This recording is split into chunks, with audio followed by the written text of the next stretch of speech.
Ruthless aggression.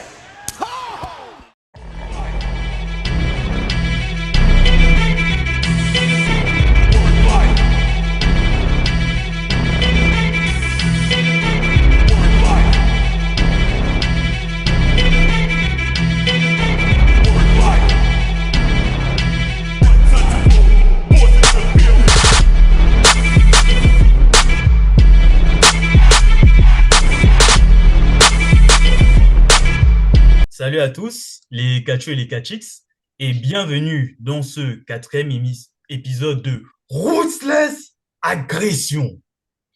Et là, ça sera un épisode assez spécial, hein, c'est moi lunatique.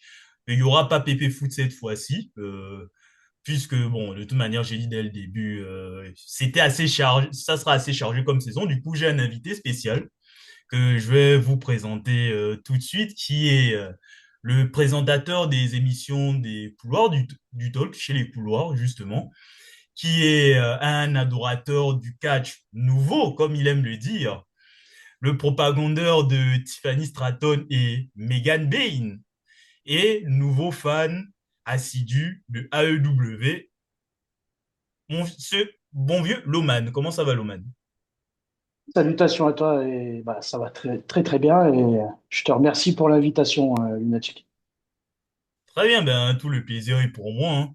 Du coup, ben, on va parler justement du show Judgment Day qui a eu lieu à Charlotte, North Carolina, pour faire référence à Justin Roberts, hein, à la EW, quand il présente Kenny Omega.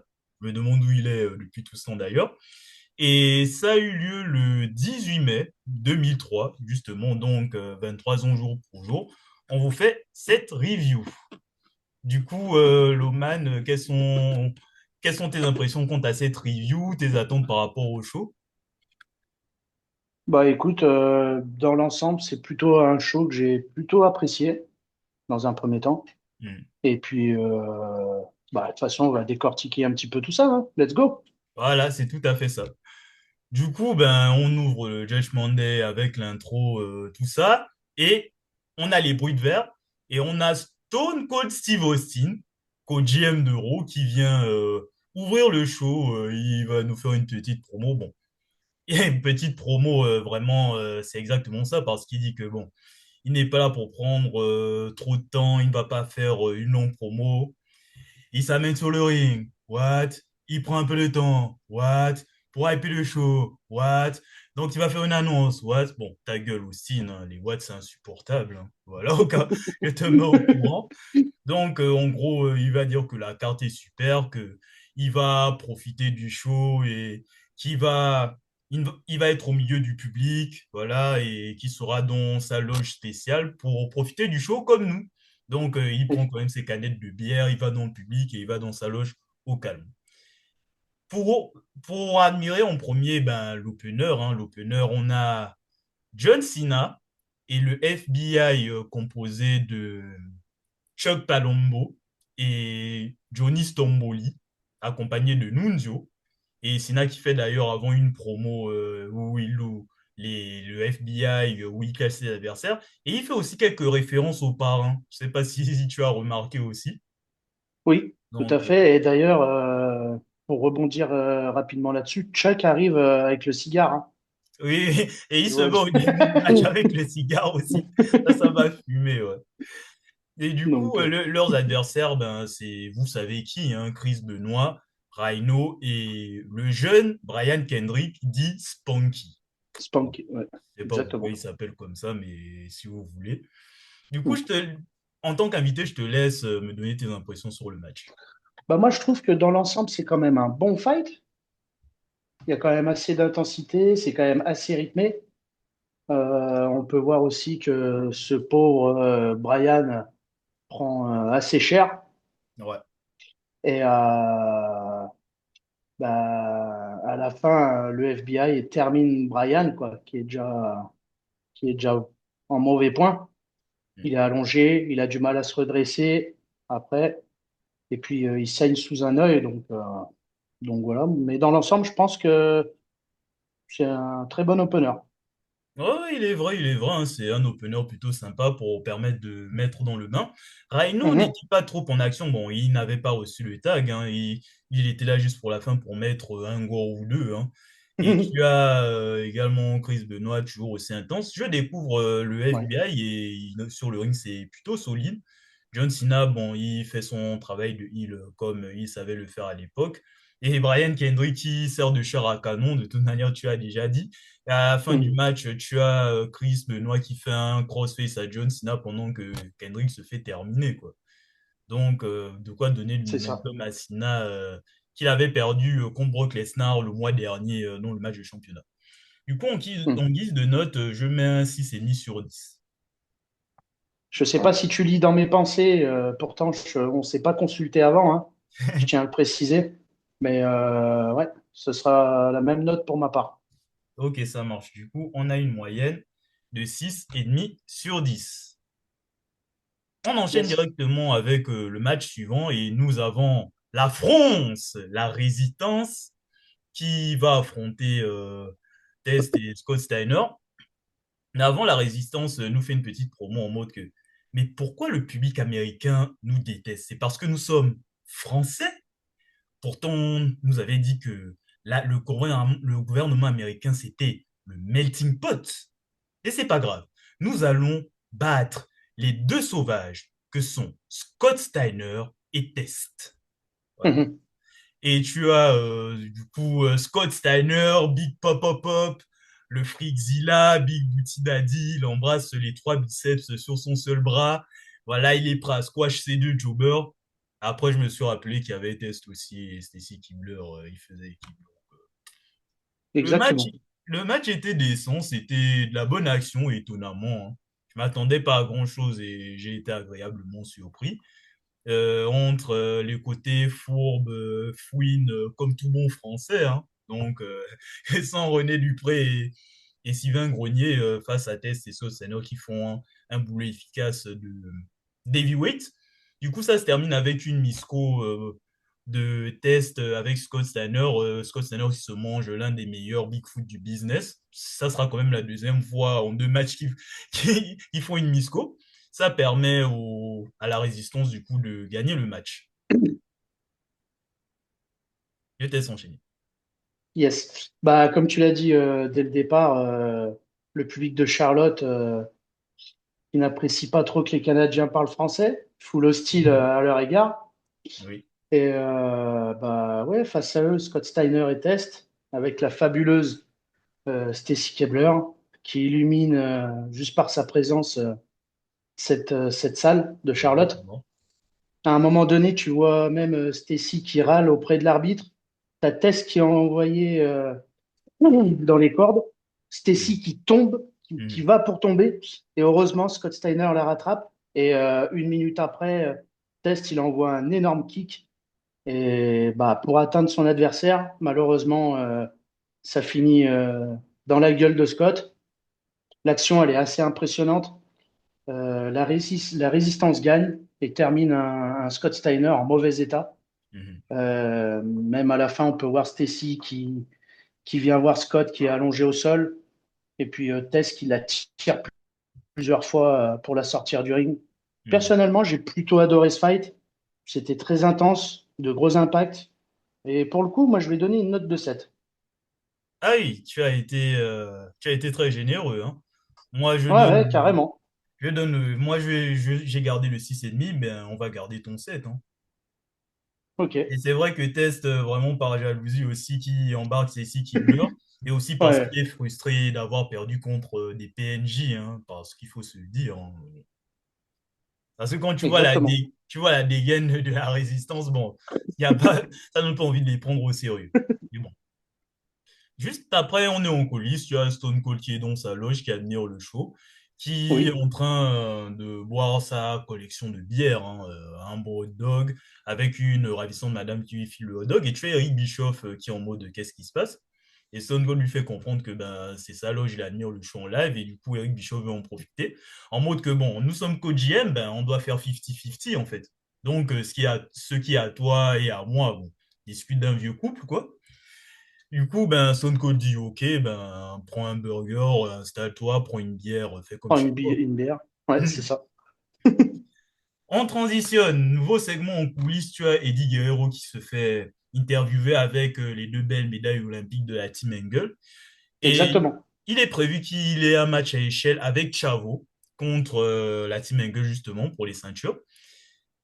Mais le problème, en fait, c'est que ben, Chavo, il est blessé. Donc, il avait le choix entre ben, se battre tout seul ou alors se retirer du match.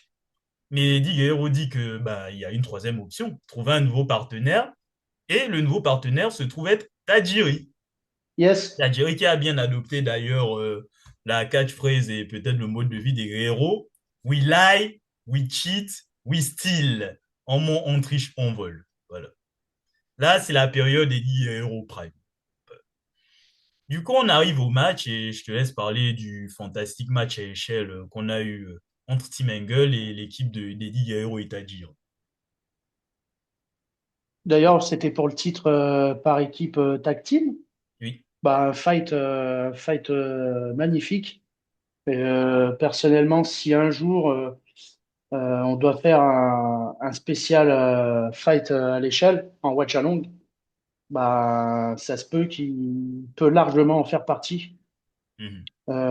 Moi, j'ai totalement adoré Eddie Guerrero et Shelton Benjamin. Sincèrement, les deux, ils m'ont régalé, hein, tout Ah oui, simplement. masterclass. Voilà. Donc, un fight à voir et à revoir. Ah oui, clairement, hein, vraiment, c'était vraiment de la bonne action, hein. Là, on va pas y aller point par point. Il faut vraiment le voir pour pouvoir le constater. Vraiment, les deux Exactement. équipes ont bien fait leur taf et de toute manière, tu as cité les MVP. Et à Charlie, et Tadjiri aussi ont fait du bon taf. Et là, tu vois vraiment que c'est un match à échelle qui est cohérent. C'est un match à échelle où vraiment ils se servent des échelles comme armes.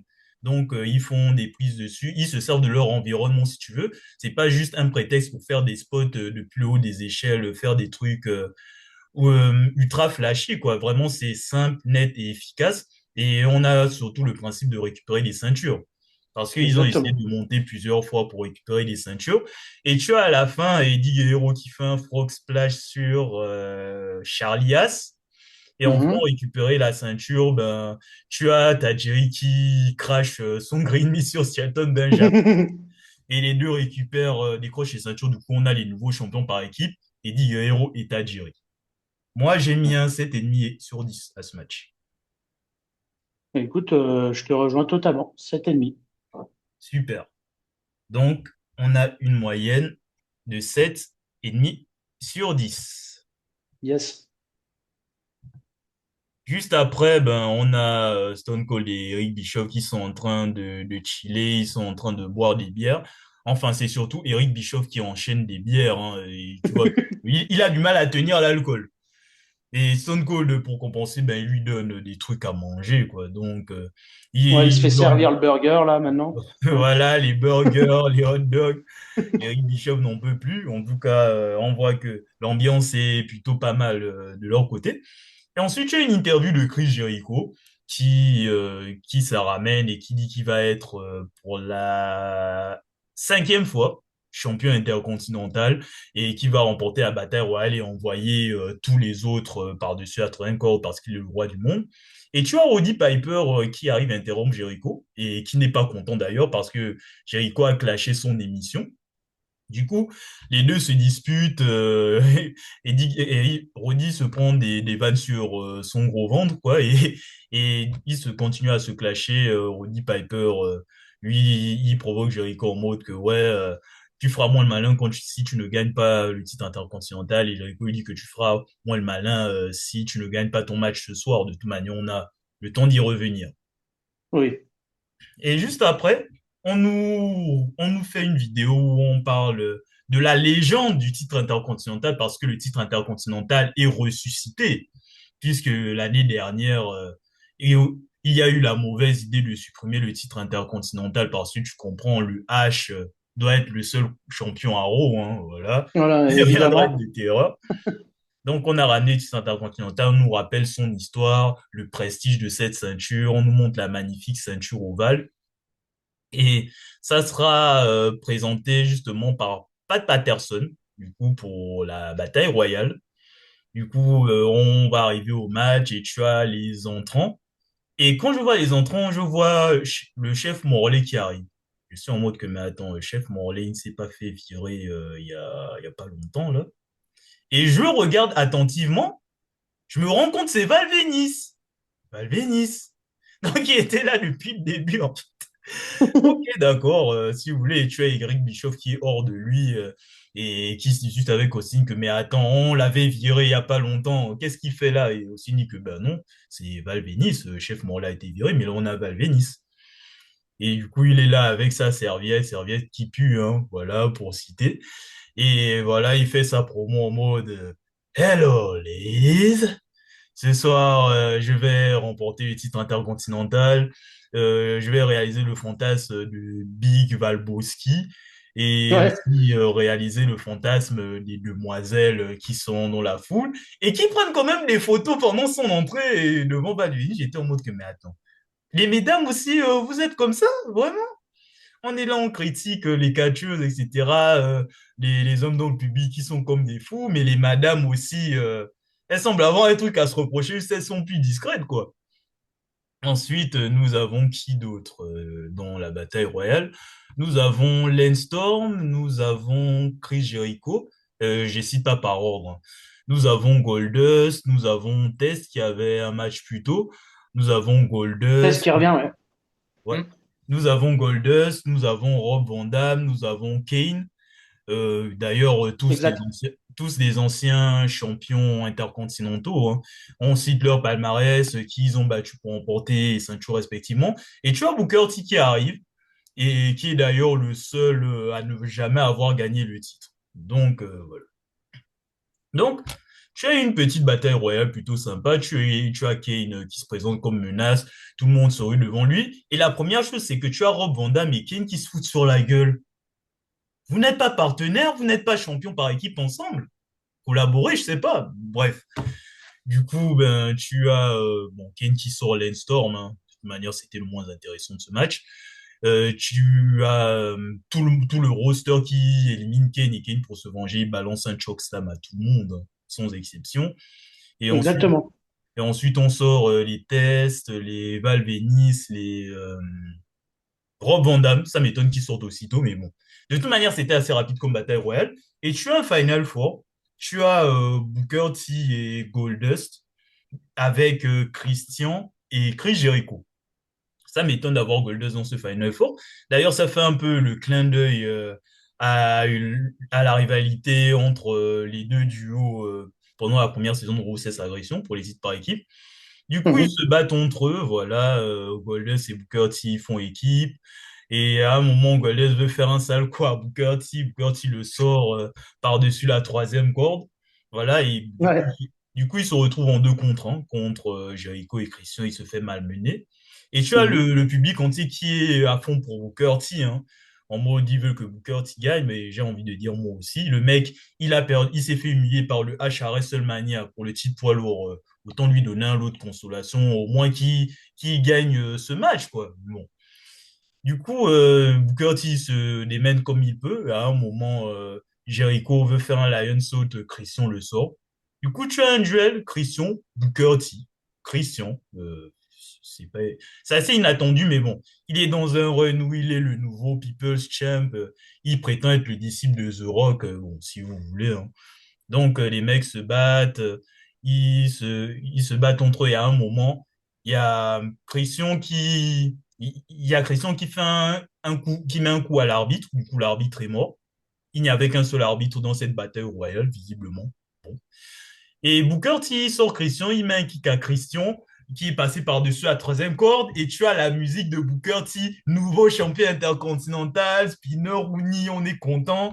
Ah, si, si. Mais, mais, mais, Mais bon, tu as Pat Patterson qui veut donner le titre à Booker T, Christian l'attaque, il met un coup de ceinture à Booker T. L'arbitre a eu le temps de se réveiller miraculeusement parce que oui, l'arbitre n'avait pas officialisé la fin du match.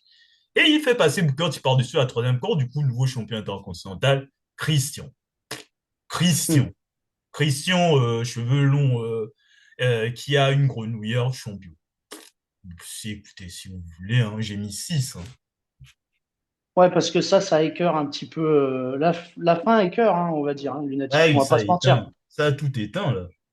Ah oui. Donc, vite fait, pour revenir sur ce Battle Royale, j'ai adoré les enchaînements de chokeslam de la part de Kane. Tu sais, c'est toujours kiffant, quoi. Ouais. Euh, dans la foulée, comme tu as dit, bah, ça part un peu dans tous les sens. À un moment donné, il y a un triangle dropkick de la part de Chris Jericho. Hmm. Adieu RVD dans la foulée. Hmm. Donc voilà. Et puis, comme tu as dit, la finale, Christian, Booker T, Chris Jericho. Et tout le monde pense que c'est pour Booker, quoi. Mais non. Voilà. Il se fait voler la ceinture. Et merci, au revoir. Ah, et même ça, il y a Donc, pas droit, quoi. Ça m'a peiné. ouais, j'étais vraiment parti pour un 7 quand j'ai vu ce très bon moment, parce que les Battle Royale, en règle générale, c'est toujours kiffant. Mhm. Mais ouais, j'enlève un point largement là-dessus, quoi. Je pars sur du 6. Ouais. Du coup, moyenne du match, 6/10. Bon, après tant d'émotions, il est temps pour nous Ah, de nous remettre, de nous poser un peu, prendre l'air, aller manger, fumer et aussi se rincer l'œil, hein, parce que tu as, exactement. tu as le segment avec Tori Wilson et Sablé qui vont préparer leur bikini contest qui arrive et Sablé qui vient un peu provoquer Tori Wilson, hein, voilà, que voilà, c'est elle la plus bonne. Bon, tu C'est as à ça. peu près 10 ans de plus que la madame, mais bon, il n'y a pas de souci, hein, bon. Et elle sort un truc, elle sort de lui, j'imaginais qu'elle allait lui foutre ça sur la gueule, voilà, pour qu'il y ait un peu d'action, quoi. Mais Mhm. non, elle vient frotter ça sur ses jambes devant Tori Wilson. Je vois pas l'utilité de ce segment, hein. Du coup, on va Ouais, passer. c'est segment largement oubliable. Bon, on voit quand même deux belles femmes avec de sacrés atouts, mais on passe vite à autre chose, sincèrement. Voilà, c'est ça. Du coup, on a Taz, parce que à l'époque, c'est lui qui s'y collait, hein, pour présenter ce genre de segment. Il y a Taz qui nous accueille pour le bikini contest entre Sablé et Tori Wilson. Et tu as Ouais. Tori Wilson qui a une entrée spéciale, qui a et qui a sa musique chantée par une artiste. Je pensais que c'était une artiste spéciale, mais non, c'est juste Iliane Garcia, qui chante son thème. Du coup, musique spéciale pour un bikini contest, j'ai pas compris. Bon. Je me disais que Judgment Day à l'époque, on pouvait avoir des entrées spéciales. Bon, il y en a eu, hein. Et d'ailleurs, petite parenthèse, j'aime bien le décor du show. L'entrée où il y a l'état d'échafaudage, vraiment, j'aime beaucoup. C'est très original. J'aime bien la structure, en fait. Je sais pas pour toi. Ah ouais, je te rejoins totalement là-dessus, ouais. Ouais. Exactement. Vraiment, ces genres de décors qui sont vraiment spéciaux pour les pay-per-view, ça manque un peu, hein. Il faut attendre Mm. faire des pay-per-view à l'étranger pour qu'on ait des décors originaux, quoi. C'est un peu dommage. C'est Bon. ça. Du coup, on a Sable, 45 ans, qui arrive aussi pour son entrée. Taz nous rappelle les règles. Bon, les règles sont simples, hein. C'est juste que voilà, tu fais ton show, tu enlèves le peignoir, tu te déballes, et voilà. Du coup, Sablé, elle fait son show également. Voilà, voilà, bel esprit, hein, comme dirait un certain TLR, il n'y a pas de souci. Et Alors, des bikinis très légers d'ailleurs. Du coup, vas-y. alors pour toi, plutôt Team Sablé ou Team Tori Wilson? Suis pour Tori Wilson pour le coup, hein. Mais bon, de toute manière, Exactement. on va y revenir. Tori Wilson, bon, elle sort un bikini classique, hein, voilà, elle fait son show, mais de toute manière, le public semble kiffer ce qu'il voit, hein. Bon, j'ai envie de te dire, on est en 2003, ça dérangeait personne à l'époque. Donc, bon. J'ai déjà fait mon coup de gueule à la première saison, je vais pas y revenir. Donc, Et quand elles font le bisou, tu vois Taz qui met un genou à terre. T'as pas vu?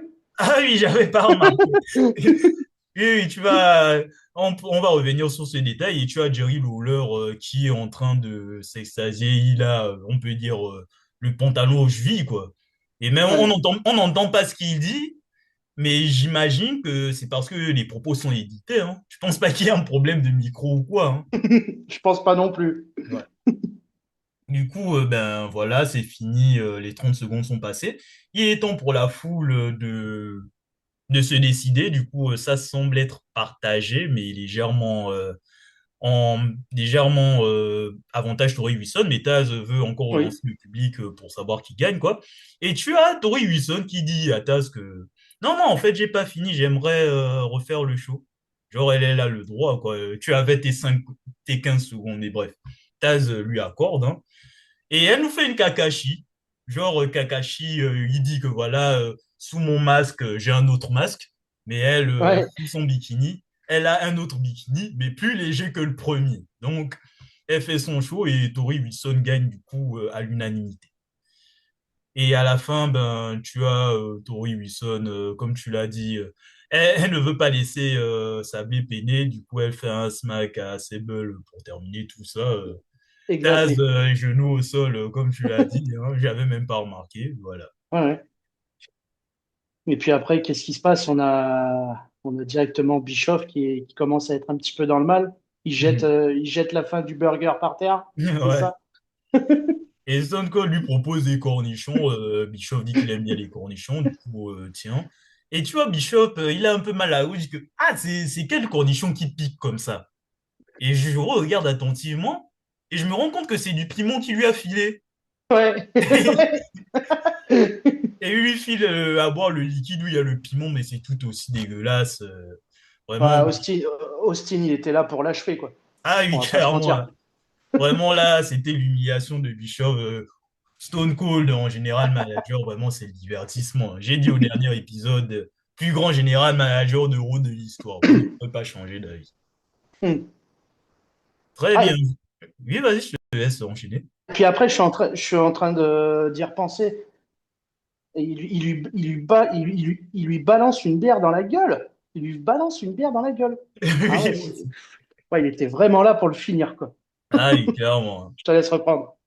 Et là, tu as Vince McMahon en backstage qui est en train de chauffer un peu Roddy Piper qui a un match. D'ailleurs, c'est pas n'importe quel match, hein. C'est un match assez spécial parce que on a les débuts légendaires, des grands débuts de la plus grande superstar du catch en 2003. Il a quand même un match contre le grand, l'immense Mister America. Donc, c'est un début vraiment, on s'impatiente là. Là, en te voyant, je vois que tu es hypé, tu es impatient de voir la masterclass qui arrive de ce bon vieux Mister America. Une N'est-il pas? mascarade, ouais, plutôt. Pas une masterclass. Arrête, arrête. C'est un grand catcheur, Mister America, voyons. C'est un grand catcheur. Et en plus, on nous rappelle la raison de cette rivalité. Ben, c'est Vince McMahon qui est totalement paranoïaque. Hein.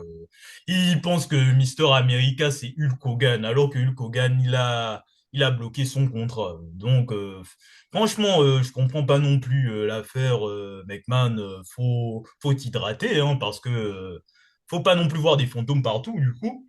Tu as le Mister America qui a été invité à un Piper Spit. Et tu as Roddy Piper qui menace un jeune fan d'enlever le drapeau américain parce que il va te faire foutre, je suppose. Hein. Et du coup, Mister America veut le défendre, mais il se fait attaquer par Sean O'Haire, parce que c'est vrai qu'il était encore là, Sean O'Haire, hein, l'arme de Piper, tu connais.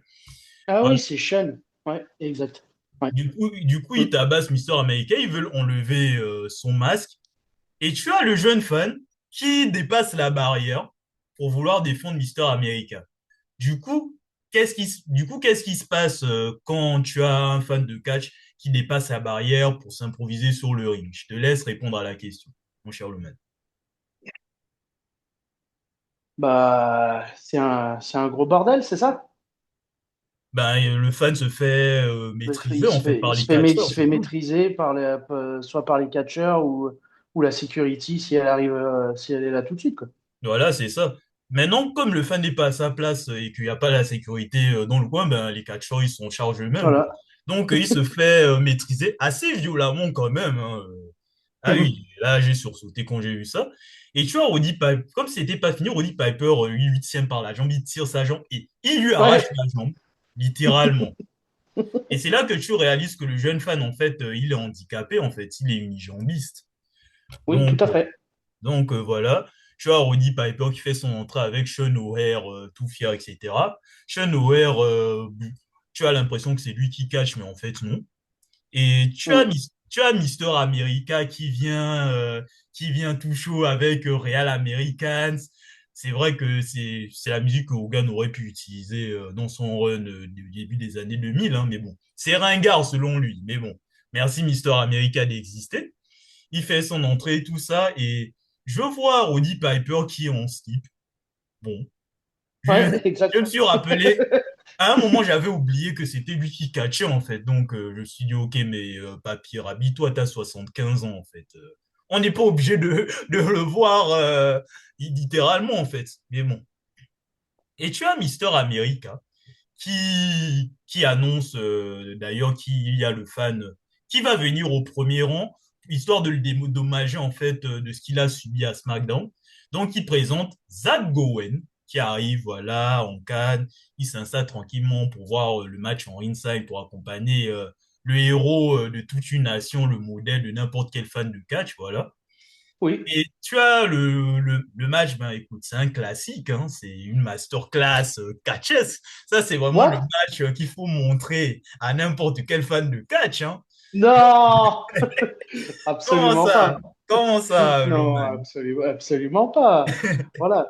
Je pense que ce match, c'est un peu le moment de la pause. Euh, c'est un peu, Il est gris time, allez, allez. c'est, c'est un peu rigolo. En même temps, t'as deux légendes du catch. Donc voilà, t'as le nom, donc le prestige est là automatiquement. Mais in-ring, ça vaut vraiment pas grand-chose, Lunatic.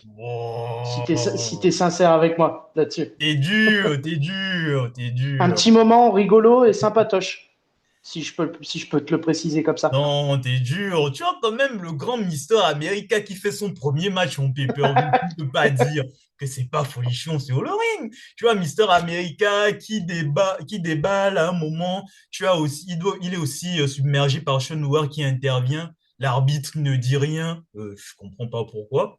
Bon, après, je vais essayer de trouver une logique parce que Vince McMahon arrive pendant vers la fin du match. Tu as Mister America qui fait des classiques qui peuvent rappeler un certain catcheur qui est suspendu.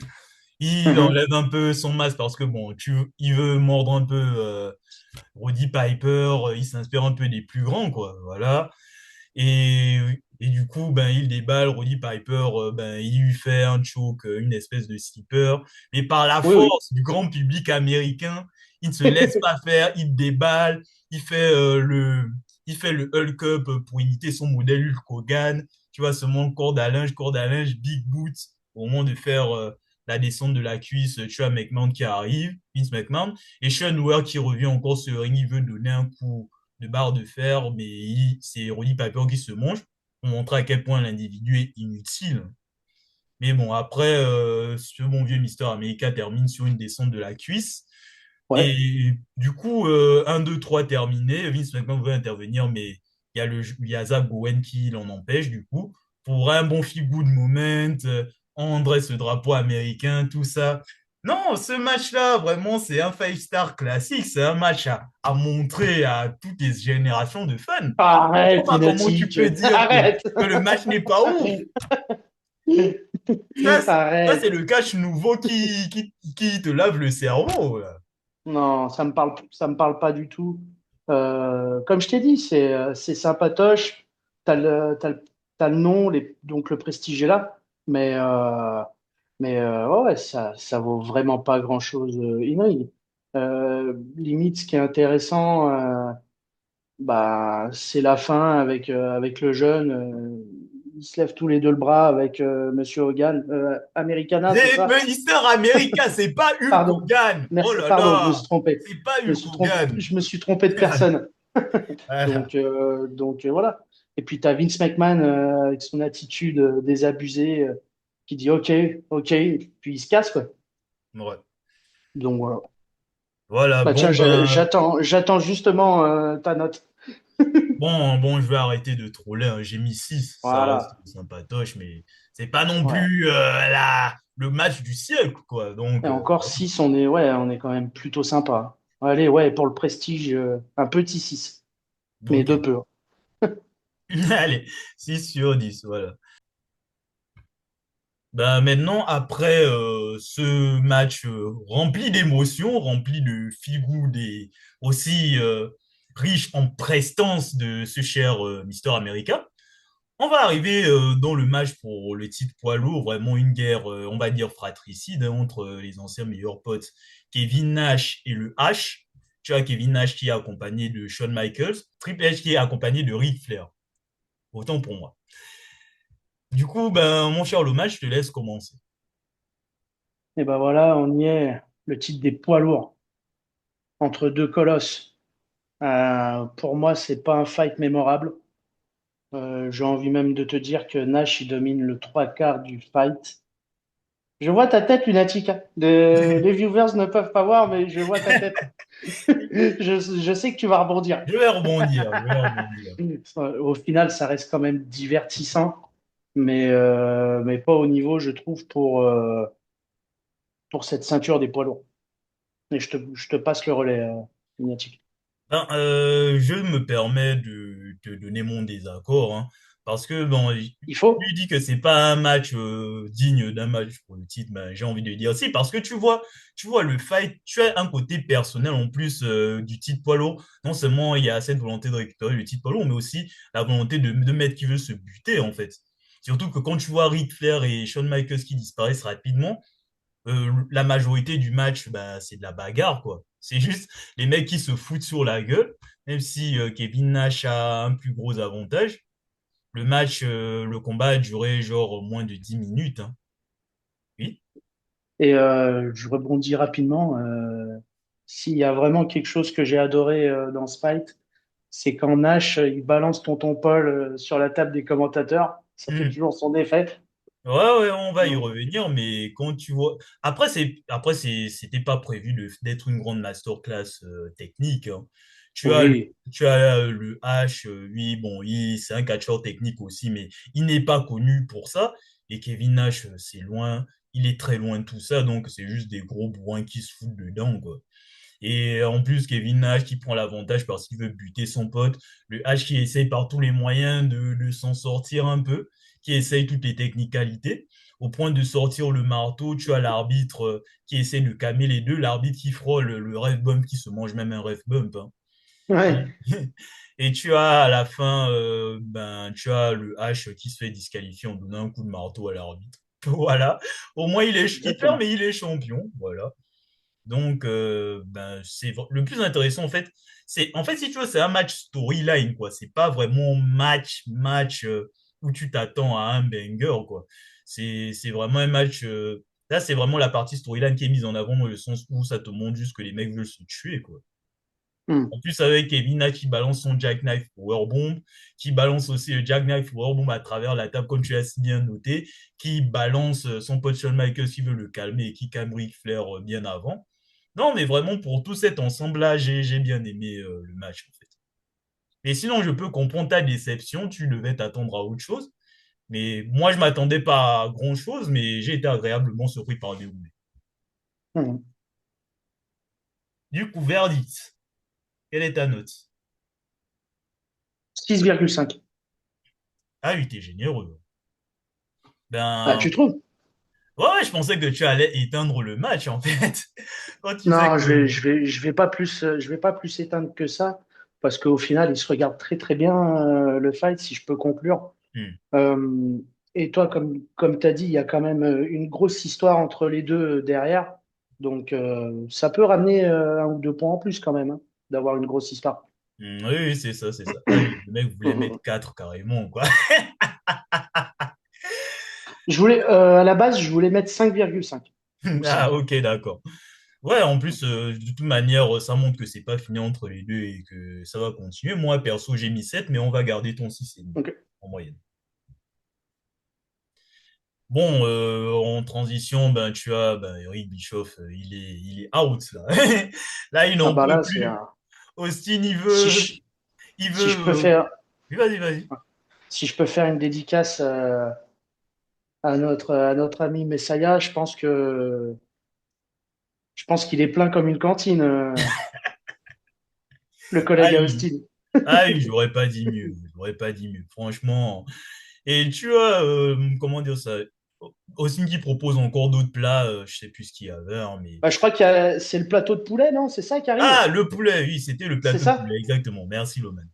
Du Ah coup, bah, il a pas le temps. Vas-y, il je te laisse. propose que non, on n'a pas fini de manger. Et tu vois, Eric Bischoff, il n'en peut plus. Du coup, ben, comme il est plein, ben, il sort toute la cantine, hein.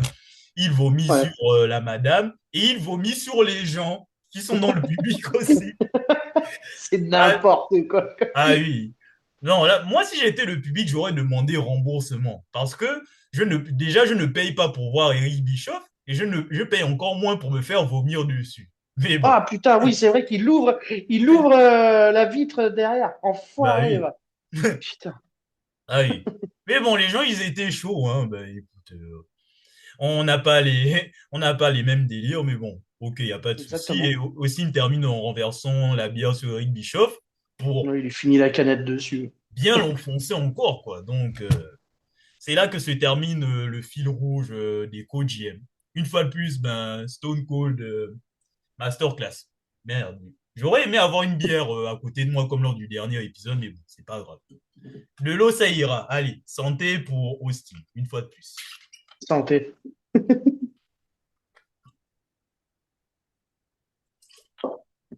Super.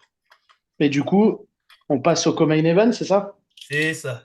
Le match pour le championnat féminin, voilà, entre la championne Jazz qui est accompagnée de Théodore Long, qui va affronter trois challengers, Trish Oui. Stratus, Jacqueline et Victoria. Allez, je sais que tu as un certain parti pris pour cette chère goutte qui est Trish Stratus, donc je te laisse l'honneur de commencer. Et ben donc c'est le co-main event pour un Fatal 4-Way pour le titre Women's Championship, c'est ça, Lunatic? Oui, Entre Jazz, Victoria. Non, je vais dire dans l'ordre. C'est quoi dans l'ordre? Entre Trish Stratus. oui. Ah, je sais plus. Bon, bref, Jazz, Victoria, Jacqueline et Trish Stratus. Mhm. Même si j'ai pas fait dans l'ordre, c'est pas grave. Bah, Bah, je trouve un fight plutôt de bonne facture dans l'ensemble, avec quatre catcheuses pour ma part bah, qui sont belles à avoir catché. Le, le Stratusphère est super stylé. Il y a un truc vraiment marquant, c'est quand Trish va pour faire la Stratus Faction. mhm. Victoria la balance hors du ring et Ah elle oui, elle est ratterrit la. vraiment tombée comme du n'importe quoi, hein, pour citer un Ah film. ouais, La chute elle, était rat- violente, hein. elle ratterrit la face, la première, Je c'est pense qu'à super la fin, violent. elle saigne un peu du visage. Je sais pas si c'est du nez ou de la bouche, mais en tout cas, elle est Exactement. bien tombée, hein. Donc voilà. Derrière, bah, tu as une victoire de Jazz qui fait un splash. Elle saute sur Victoria et Jacqueline. Elle finit en DDT. Ah, il dit Merci, c'est au bien revoir. méchant, hein. Donc, euh, donc voilà. Et dans l'ensemble, bah, j'ai vraiment aimé ce fight qui était plutôt bien dynamique et Mhm. bien engagé. Oui, oui, tu as dit l'essentiel, hein. C'était un match de bonne facture, hein. Vraiment, les quatre catcheuses, vraiment, elles ont bien montré leur catch. Ça a duré moins de 10 minutes. Je sais même pas si ça fait plus de 6 minutes. Mais ça reste quand Mhm. même du bon catch, quoi. Voilà, c'est tout ce qu'on attend. Et tu as Exactement. même les acteurs extérieurs ont bien joué leur rôle, surtout Steven Richard qui a accompagné Victoria. Et Oui. Jazz qui conserve pour continuer son règne de dominance, moi j'ai mis 7. Ah, mais clairement. C'est clairement un 7. Allez, let's go pour le 7. Et du coup, on va terminer par le main event, le match pour le Yes. titre suprême de la WWE. On a Brock Lesnar contre le Big Show dans un match de civière. J'adore les matchs de civière. Du coup, avant de voir le match, est-ce que tu avais déjà un a priori? Bon, a priori, bah, déjà avant de voir le match, tu te dis que tu as deux gros colosses. Donc ça va être assez violent et Hmm. assez divertissant. Donc voilà, je pense que c'est les deux seules choses que je me suis dit. Voilà, c'est ça. Et bon, au vu de la stipulation, je m'attendais à pas être déçu. Et tu vois, Big Show, bon, il est toujours sur ses délires de Sivir, il a sa planche là, où Avec les noms marqués, avec les voilà, c'est noms ça. marqués dessus, tu vois. La même planche avec laquelle il a balancé violemment Rey Mysterio contre un coin là. Et tu Hmm, vois, Brock Lesnar qui arrive aussi, et franchement, très bon match, hein, vraiment très bon match. Pour moi, c'est clairement carrément. le meilleur match du pay-per-view, en fait. Ça- En fait, je m'attendais à apprécier, mais ça a dépassé mes attentes. En plus, tu as un match bien brutal. Le Big Show, il ne paraît clairement pas ridicule dans ce match, hein. Vraiment, Big Show, demi, trois grosses menaces. Même si ça se voit quand même qu'il était au bout de sa vie, au bout de quelques minutes de match, tu voyais qu'il était très fatigué quand même en enchaînant les trucs. Et les, Ouais. et les civières aussi ont été bien utilisés et même trop bien utilisés parce que à la fin du match, toutes les civières à disposition étaient foutues. Donc voilà. Donc Donc il y avait trois noms sur la civière. Mysterio qui est rayé de la liste, ouais, Benoît et ouais, Brock. voilà, c'est ça. Ouais. Donc et les tentatives de ramener sur les civières, c'était assez stylé. Lesnar qui joue de son agilité, qui vraiment Lesnar. Même malgré les trucs récents, on peut quand même dire que c'est quand même l'un des plus grands catcheurs in-ring de la discipline, quand même. Je sais pas si tu es d'accord. Ah oui, je te rejoins totalement.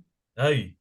Parce que c'est vrai on a l'image de Lesnar en tant que bête indestructible, tout ça, mais même en termes d'in-ring, même si, bon, j'aime pas Lesnar, il a une déficience de charisme et de promo aussi qui compte assez pour moi, mais en termes de catch, il est irréprochable, hein. Même en termes de qualité de selling, on voit qu'il souffre bien. Quand il faut faire de la force, quand il faut faire... En fait, il est bon partout, en fait. Il peut tout faire, Lesnar sur un ring. Et c'est quand même à noter. Et dans la Mhm. fin du match, tu as Rey Mysterio qui revient, qui veut prendre sa revanche sur le Big Show. Mais avant, il y a Lesnar qui a pris le temps de se barrer, hein. Donc, il se barre. Bon, on sait pas. Moi, je pensais qu'il allait préparer une plus grosse civière parce qu'il y avait plus de civière à disposition, quoi. Les mecs avaient tout cassé. Bon. Et du coup, tu as la musique Bouyaka, Bouyaka, Six One. Ah non, c'était pas encore ça. C'était sa musique de merde à l'époque. Bon. Tu as Rey Mysterio qui fait un 619 sur le du Big Show. Il veut le maîtriser, mais bon, le Big Show, ben, il y a une différence de force quand même. Il arrive à maîtriser Rey Mysterio. Et tu entends Mhm. seulement un bruit de klaxon. Et tu as le Brock Lesnar qui arrive avec un mot de charge et en mode what the fuck. Non, c'est le plus grand match du show là. Là, il n'y a même plus à réfléchir en fait. Il s'amène avec un forklift. J'étais en mode que qu'est-ce qui se passe? Et en plus, il saute depuis le forklift pendant que le Mysterio occupait Big Show. Il Ah saute. mais ça m'a fait kiffer. Bah Ah déjà oui. avant le saut, donc juste au moment de l'arrivée de Brock avec l'élévateur, en fait, tu as le Big Show qui prépare sa main, il fait son classique, Mhm. tac, pof, et là tu vois Brock qui arrive, et puis ouais, le saut il est excellent, Ouais. c'est un sacré segment, et j'ai même envie de te dire, bah, je te rejoins totalement, pour moi c'est le fight du show, et si je peux rajouter une ou deux choses, bah, le fait de l'élévateur, Mhm. déjà, ça rajoute pas mal de choses. Ouais. La civière, le brancard, c'est assez Mhm. jouissif aussi. Ouais. Mais donc, on dirait vraiment deux fous qui se sont échappés pour venir en finir, quoi. Ah oui, clairement, hein. Et tu vois que le mec, il Voilà. finit le match, il met le Big Show sur l'élévateur. Tu. Allez, ça dépasse la ligne d'arrivée. Brock Lesnar conserve. Il monte quand même sur le forklift, il dresse la ceinture, fin du show. Non, mais là, j'étais en Mhm. mode que. Attends, à quel moment il gagne le match avec ça, quoi? C'est pas sur une civière. Mais bon, il était sur la planche, le bichot, donc ça joue de l'arbitre, hein. Donc voilà. Masterclass et j'ai mis 8,5. Non, là, ça a fait ma soirée, franchement. Carrément. Et bah, allez, 8,5 aussi, Hmm. Lunatic. Allez, let's go. 8,5 pour bien finir un super show. Exactement. Du coup, on va faire la moyenne du show et ça Mhm. permet d'avoir une moyenne de 6,81 sur 10. Du coup, Mhm. est-ce que tu veux faire le bilan en premier, mon cher Lomen? C'est-à-dire le bilan. Le Qu'est-ce qu'on bilan, peut rajouter là-dessus? enfin, Ah, le le bilan petit pour avoir ressenti. tes impressions, ton ressenti global du show, quoi. Eh ben, écoute, dans l'ensemble, c'était pas un mauvais show. Euh, si j'ai deux, trois moments, deux, trois fights à conseiller, eh ben, clairement, le premier fight, ça serait Eddie Guerrero et Tajiri face à The World Greatest Tag Team Mhm. pour donc le fight à l'échelle. Et regardez bien Eddie Guerrero et Shelton Benjamin parce que c'est vraiment du lourd. Ah oui, c'est du catch, hein, très Euh, fort. la Battle Royale, je pense on peut la regarder, on peut la regarder facilement. Mhm. Voilà, même si c'est pas la meilleure Battle Royale que j'ai vue jusqu'à Ouais, ça aujourd'hui, reste on va un bon dire. moment à Ça regarder. reste un bon moment à regarder. Euh, allez, pour l'histoire et pour le prestige, jeter un petit coup d'œil rapidos sur Monsieur Americana versus Roddy Piper. Voilà. Et c'est Mais pas allez Hulk vite. Hogan, Brother. Voilà. Exactement, Brother. Le fight des filles, je le conseille aussi. Et vraiment, allez-y sur le main event. C'est de la grosse facture. Hmm. Ben, j'ai rien d'autre à rajouter, hein, tu as dit l'essentiel. C'était un show de bonne facture, hein, globalement, où tu passes un Mhm. bon moment, hein, voilà. Il n'y a pas besoin quand on mette d'avoir des matchs, pas besoin que tous les matchs soient épiques, en fait. Vraiment, c'est des shows tout à fait regardables. Tu passes un bon moment, il y a de la bonne action. Bon, il y a le truc de bikini qui m'a un peu saoulé, mais bon, ça, c'est une Ouais. parenthèse au show. Et sinon, je Voilà. recommande aussi les combats que tu as cités et je rajouterai également Kevin Nash contre le H, qui est bien aussi pour le côté storytelling. Et Mhm. du coup, ben, il n'y a rien d'autre à rajouter, hein. Regardez juste Judgment Day 2003. Et c'est une illustration pour dire que parmi toutes les années de l'histoire de WWE, l'année 2003 est assez sous-cotée pour ma part. Parce qu'on n'en parle pas assez souvent, en fait. Donc voilà. Et j'aimerais savoir quel a été. Là, c'est ton dernier épisode de la Rousseless? Non, non, non, ça va continuer. Non, t'en as encore? Oui. Alors, pour l'instant, jusqu'à mon passage, quel a été le meilleur show, celui que tu conseilles? Euh, celui, Vraiment. celui que je conseille WrestleMania 19, hein, qui est déjà passé. La review de Mhm. WrestleMania 19, qui est certainement l'un des meilleurs épisodes que j'ai fait avec PV Foot. Il y a aussi le troisième épisode, du coup, avant celui-là, qui était très bien aussi, très éprouvant. Et bon, cet épisode aussi, c'est très bien, surtout que il y a, en fait, l'épisode, c'était bien à faire, c'était bien de discuter avec toi, et en plus, il y a une certaine fraîcheur aussi pour la grossesse agression d'avoir l'avis de quelqu'un qui a un regard neuf sur le catch, donc ça aussi, c'est très intéressant. Mhm. Donc, une fois de plus, merci Loman pour ta participation, hein. Donc, Merci à toi. Et, j'espère qu'on pourra renouveler l'expérience à une prochaine occasion. eh ben, avec plaisir.